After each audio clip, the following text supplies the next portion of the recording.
से मैं आने से मना किया था, तुम आराम से घर बैठ के। और मैं आया था, 2-3 दफा आया। अकेले? जाहिर है माँ का और बहनों का ख्याल कब तक रखोगे?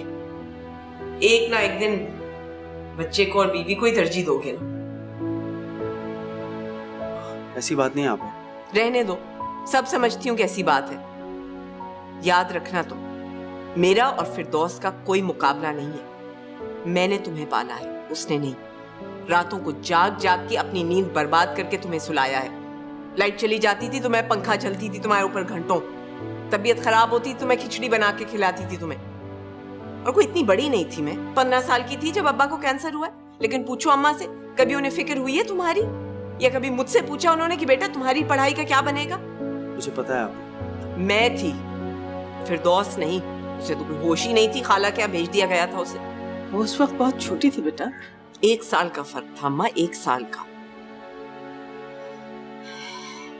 बहरहाल रिफत इधर आओ, लो बच्चे का दाखिला। लेकिन आइंदा मेरे और मेरे भाई के बीच में नफरत के बीज बोने की कोशिश मत करना। रहने दीजिए आपा, इसकी कोई जरूरत नहीं है। चहीती नन से ले ली है तुमने? नहीं आपा, दरअसल हमने इरादा बदल लिया अपना।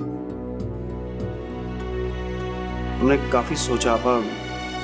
आप ठीक कह रही थी, बच्चे की सबसे अच्छी परवरिश माँ की गोद में ही होती है। फिर जब रिफत फारिग होती है तो घर में ही पढ़ा लिया करेगी बच्चे को। हाँ, लेकिन आजकल का तरीका इतना वाहियात हो गया तो क्या करें? नर्सरी नहीं जाएगा बच्चा तो खामखा स्कूल के दाखिले में मसला होगा। रख लो।